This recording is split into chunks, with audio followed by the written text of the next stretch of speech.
श्री राधा कृष्णाभ्या नमः। श्रीमद् भागवत महापुराण 10मो स्कंद 15मो अध्याय धेनकासुरનો ઉદ્ધાર અને ગોપ બાળકોને કાલિયા નાગને વિષથી બચાવવા। શ્રી શુક ઉવાચ તતસ્વ પોંગણડવ્ય શ્રિતો વ્રજ્રે બભૂવ તુસ્તો પશુપાલ સમત્તો ઘાસારયંતો સખીભિઃ સમમ પદે વૃંદાવનમ પુણ્યમતિ ચક્રતુ। શ્રી સુખદેવજી કહે છે, પરીક્ષિત, હવે બલરામજી અને શ્રી કૃષ્ણે પોંગટ અવસ્થામાં અર્થાત 6ઠ્ઠા વર્ષમાં પ્રવેશ કર્યો હતો। હવે તેમને ગાયો ચરાવવાની અનુમતિ મળી ગઈ હતી। તેઓ પોતાના મિત્ર ગ્વાલ બાળકોની સાથે ગાયો ચરાવવા વૃંદાવનમાં જતા અને પોતાના ચરણોથી વૃંદાવનને અત્યંત પાવન કરતા। વૃંદાવન ગાયો માટે લીલા ઘાસથી પૂર્ણ અને રંગબેરંગી પુષ્પોની ખાણ બની ગયું હતું। આગળ આગળ ગાયો, તેમની પાછળ પાછળ વાંસળી વગાડતા શ્યામ સુંદર, તેમની સાથે બલરામજી અને પછી શ્રી કૃષ્ણનું યશોગાન કરતી ગ્વાલ મંડળી। આ પ્રમાણે વિહાર કરવા માટે તેમણે વૃંદાવનમાં પ્રવેશ કર્યો। તે વનમાં ક્યારેક તો ભ્રમરો ગુંજાર કરી રહ્યા હતા, ક્યાંક ટોળે ટોળા હરણાઓ છલાંગ મારી રહ્યા હતા અને ક્યાંક સુંદર સુંદર જળથી પરિપૂર્ણ સરોવરો હતા। તેમાં ખીલેલા કમળોની સૌરભથી સુવાસિત થઈને શીતલ મંદ સુગંધ વાયુ તે વનની સેવા કરી રહ્યો હતો। તે વન એટલો મનોહર હતો કે તેને જોઈને ભગવાન પણ તેમાં વિહાર કરવાનો મનમાં સંકલ્પ કર્યો। પુરુષોત્તમ ભગવાને જોયું કે મોટા મોટા વૃક્ષો ફળ ફૂલોના ભાલથી નમીને પોતાની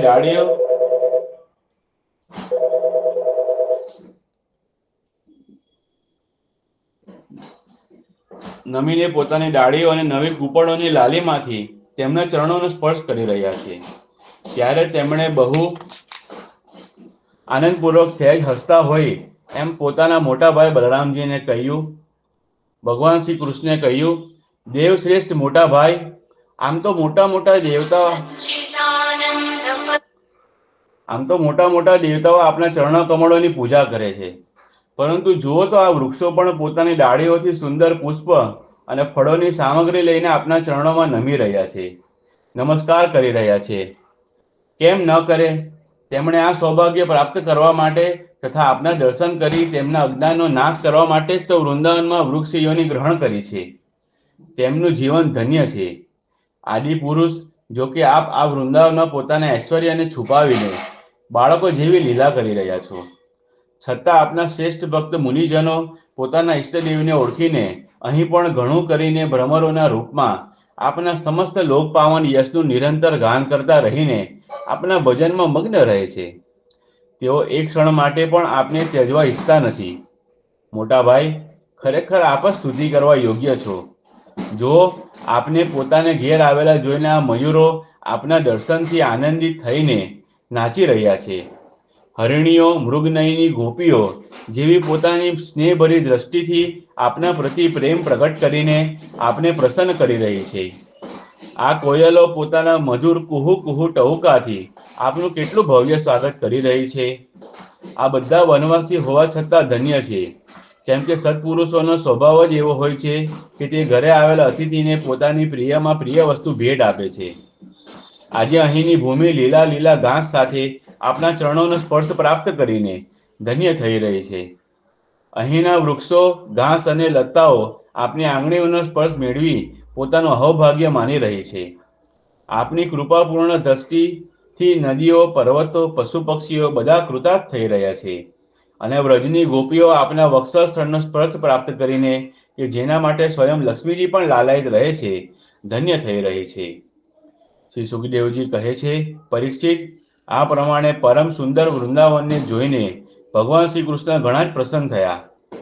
તેઓ પોતાના મિત્ર ગોપ બાળકો સાથે ગોવર્ધનની તળેટીમાં યમુના કિનારે ગાયો ચારતા રહીને અનેક પ્રકારની લીલાઓ કરવા લાગ્યા।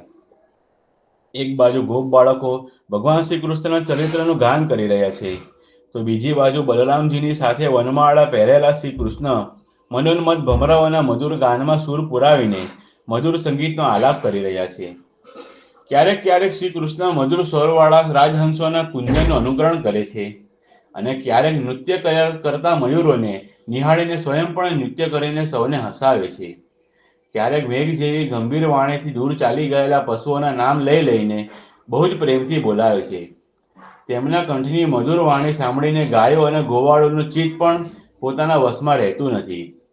ક્યારેક ચકોર, કોંચ, ચકવા, ચકવી, ભારદ્વાજ, ચાતક અને મયુર વગેરે પક્ષીઓના જેવી બોલી બોલતા તો ક્યારેક વાઘ, સિંહ જેવી વગેરે ગર્જનાથી ગભરાયેલા પશુઓની જેમ પોતે પણ ભયભીત થયા હોય એવી લીલા કરતા હતા. જ્યારે બલરામજી રમતા રમતા થાકીને કોઈ ગોપ બાળકોના ખોળાના તકિયા પર માથું મૂકીને સૂઈ જતા, ત્યારે શ્રી કૃષ્ણ તેમની ચરણ સેવા કરતા, પંખો નાખતા અને આ પ્રમાણે પોતાના મોટા ભાઈના શ્રમનું નિવારણ કરતા. જ્યારે ગ્વાલ બાળકો નાચવા ગાવા લાગતા અથવા તાલ ઠોકી ઠોકીને એકબીજા સાથે કુસ્તી લડવા લાગતા, ત્યારે શ્યામ અને રામ બંને ભાઈઓ હાથમાં હાથ નાખીને ઊભા થઈ જતા અને હસી હસીને વાહ વાહ કરતા. ક્યારેક ક્યારેક સ્વયં શ્રી કૃષ્ણ પણ ગોપકુમારો સાથે કુસ્તી લડતા લડતા થાકી જઈને ગોપ સુંદર વૃક્ષ નીચે કોમળ પાંદડાઓની પથારી પર કોઈ ગોપકુમારના ખોળામાં મસ્તક મૂકી સૂઈ જતા. પરીક્ષિત, તે વખતે કોઈ કોઈ પુણ્યાત્મા ગોપકુમારો મહાત્મા શ્રી કૃષ્ણની ચરણ સેવા કરતા અને બીજા નિષ્પાપ બાળકો તેમને મોટા મોટા પાંદડાથી અથવા પોતાના ઉપવસ્ત્રથી પવન ઢોળતા. કોઈ કોઈના હૃદયમાં પ્રેમની ધારા પ્રવાહિત થતા તેઓ ધીરે ધીરે મહામના ભગવાન શ્રી કૃષ્ણની લીલાઓને અનુરૂપ તેમને મનપસંદ મનોહર ગીત ગાવા લાગતા. ભગવાને આ પ્રમાણે તેમની યોગ માયાથી પોતાના ઐશ્વર્યને છુપાવી રાખ્યું હતું. તેઓ એવી લીલાઓ કરતા કે જે બરાબર ગોપકુમારોના જેવી જ લાગતી. સ્વયં ભગવતી લક્ષ્મીજી નિરંતર જેમના ચરણોની સેવામાં રહે છે, તે જ ભગવાન આ ગામડાના બાળકોની સાથે ઘણા જ પ્રેમથી રમતો રમે છે. પરીક્ષિત, આમ થવા છતાં પણ તેમની ઐશ્વર્યયુક્ત લીલાઓ પણ ક્યારેક ક્યારેક પ્રગટ થઈ જતી હતી. બલરામજી અને શ્રી કૃષ્ણના મિત્રોમાં એક મુખ્ય ગોપકુમાર હતા શ્રી દામા. એક દિવસ તેમણે તથા સુબલ અને શોક કૃષ્ણ, નાના કૃષ્ણ વગેરે ગોપકુમારોએ શ્યામ અને રામને બહુ જ પ્રેમથી કહ્યું, અમને હંમેશા સુખ આપનારા બલરામજી, આપના બાહુબળની કોઈ સીમા નથી. અમારા મનમોહન શ્રી કૃષ્ણ દુષ્ટોનો સંહાર કરી નાખવો એ તો તમારો સ્વભાવ જ છે. અહીંથી થોડે દૂર એક બહુ મોટું તાળ વૃક્ષોની હારમાળાઓ વાળું તાળ વન છે. આ વનમાં એટલા બધા પાકેલા ફળ નીચે પડેલા છે કે ખૂટે જ નહીં. પરંતુ ત્યાં ધેનુક નામનો એક મહાદુષ્ટ દૈત્ય રહે છે. આ ફળોથી ભરપૂર વનને ઘેરીને બેઠો છે. બલરામજી અને શ્રી કૃષ્ણ ભૈયા, તે દૈત્ય ગધેડાના રૂપમાં રહે છે. તે પોતે તો બહુ બળવાન છે. તેના સાથી અનેક દૈત્યો જે તેના જેવા જ બળવાન છે, તે પણ તે જ રૂપમાં ત્યાં રહે છે. શત્રુઓનો સંહાર કરનારા મારા ભાઈઓ, આ દૈત્ય અત્યાર સુધી ખબર નથી કેટલાય મનુષ્યોને મારીને ખાઈ ગયો છે. એ જ કારણે તેના ભયથી મનુષ્યો તે વનમાં જતા નથી. એટલું જ નહીં, પશુ પક્ષી પણ ત્યાં જતા નથી. તેના ફળો બહુ સુગંધિત અને રસાળ છે, પરંતુ અમે ક્યારેય એ ચાખ્યા નથી. જુઓ તો ખરા, ચારે બાજુ તે જ ફળોની સુગંધ આવી રહી છે. આ સુગંધને કારણે જ અમારું મન તેમાં બહુ લોભાયું છે. શ્રી કૃષ્ણ, તે ફળો અમને લાવી આપો. તે ખાવા અમે બહુ લાલાયિત થઈ રહ્યા છીએ. દાઉ દાદા, અમને તે ફળ ખાવાની બહુ જ તીવ્ર અભિલાષા છે. તમને યોગ્ય લાગે તો ત્યાં અવશ્ય ચાલો. પોતાના મિત્ર ગોપકુમારોની વાત સાંભળી ભગવાન શ્રી કૃષ્ણ અને બલરામજી બંને હસ્યા અને પછી તેમને પ્રસન્ન કરવા માટે તેમની સાથે તાળવન જવા માટે રવાના થયા. તે વનમાં પહોંચીને બલરામજીએ પોતાના બાહુઓમાં તે તાળ વૃક્ષોને પકડી લીધા અને બળવાન હાથીના બચ્ચાની જેમ તેમને ખૂબ જોરથી હલાવીને ઘણા ફળ નીચે પાડી દીધા. જ્યારે ગધેડાના રૂપમાં રહેલા દૈત્યે ફળો પડવાનો અવાજ સાંભળ્યો, ત્યારે તે પર્વતો સહિત પૃથ્વીને ધ્રુજાવતો તેમની તરફ દોડ્યો. તે બહુ જ બળવાન હતો. તેણે ખૂબ જ વેગથી બલરામજીની સામે આવીને પાછલા પગોથી તેમની છાતીમાં 2 લાતો મારી અને ત્યાર પછી તે દુષ્ટ બહુ જોરથી ગર્જના કરીને ત્યાંથી દૂર ખસી ગયો. રાજન, તે ગધેડો ક્રોધ કરીને ફરીથી ગર્જના કરતો બલરામજીની પાસે આવ્યો અને તેમની બાજુ પીઠ કરીને ઘણા ક્રોધથી પોતાના પાછલા પગથી લાતો મારવા લાગ્યો.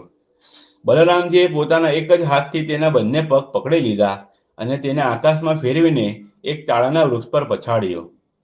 ફેરવતી વખતે જ તે ગધેડાના પ્રાણ નીકળી ગયા હતા. તેને પછાડવાથી તે વિશાળ તાળ વૃક્ષ સ્વયં તો તડાતડ કરતું પડી ગયું, પરંતુ તેને અડી રહેલા બીજા વૃક્ષને પણ તેણે તોડી નાખ્યું. બીજાએ ત્રીજાને, ત્રીજાએ ચોથાને, આ પ્રમાણે એકબીજાને પાડતા પડતા અનેક તાળના વૃક્ષો પડી ગયા. બલરામજી માટે તો આ એક રમત હતી, પરંતુ તેમના દ્વારા ફેંકાયેલા ગધેડાના સદી સાથે અથડાઈને ત્યાંના બધા જ તાળ વૃક્ષો હાલી ગયા. બધાને એવું લાગ્યું કે આંધીના તોફાને આ વૃક્ષો હચમચાવી નાખ્યા. ભગવાન બલરામ સ્વયં જગદીશ્વર છે. આ સંપૂર્ણ સંસાર તેમના સૂતરના તાંતણામાં વસ્ત્રની જેમ ઓતપ્રોત છે. ત્યારે ભલા તેમના માટે આ કઈ મોટા આશ્ચર્યની વાત છે. તે સમયે ધેનકાસુરના ભાઈબંધુઓ પોતાના ભાઈને મારી નાખ્યો હોવાથી ક્રોધથી રાતા પીળા થઈ ગયા. બધા જ ગંધર્વો શ્રીરામ અને શ્રી કૃષ્ણ ઉપર ભારે વેગ સાથે તૂટી પડ્યા. રાજન, તેમનામાંથી જે હાથમાં આવ્યો તેને આ બંને ભાઈઓએ પાછળ પગ પકડીને તાળના વૃક્ષ સાથે પછાડ્યો. તે સમયે તે જમીન તાળના ફળોથી ઉભરાઈ ગઈ અને તૂટેલા વૃક્ષો અને મરી ગયેલા દૈત્યોના શરીરોથી ભરાઈ ગઈ. જેમ વાદળોથી આકાશ ઢંકાઈ ગયું હોય તેવી તે ભૂમિની શોભા જણાતી હતી. બલરામજી અને શ્રી કૃષ્ણની આ મંગલમય લીલા જોઈને દેવતાઓ તેમના ઉપર પુષ્પોની વૃષ્ટિ કરવા લાગ્યા અને વાજિંદ્ર વગાડીને સ્તુતિ કરવા લાગ્યા. જે દિવસે ધેનકાસુર મરાયો તે દિવસથી લોકો નિર્ભયતાપૂર્વક તે વનમાં જઈ તાલ ફળ ખાવા લાગ્યા તથા પશુઓ પણ સ્વચ્છંદતાપૂર્વક ઘાસ ચરવા લાગ્યા. ત્યાર પછી કમળલોચન ભગવાન શ્રી કૃષ્ણ પોતાના મોટા ભાઈ બલરામજી સાથે વ્રજમાં પધાર્યા. તે સમયે તેમના મિત્રો ગોપકુમારો તેમની પાછળ ચાલતા ચાલતા તેમની સ્તુતિ કરતા હતા. કેમ ન કરે? ભગવાનની લીલાઓનું શ્રવણ કીર્તન જ સૌથી વધારે પવિત્ર કરનારું છે. વનમાંથી વ્રજમાં પધારતા શ્રી રસરાજ શ્યામસુંદરના માકડિયા વાળમાં ગાયોના ચરણથી ઓળેલી રજ ભરાયેલી હતી. મસ્તક પર મોરપીંછનો મુગટ હતો અને વાળમાં તાજા સુંદર સુવાસભર્યા પુષ્પો ધર્યા હતા.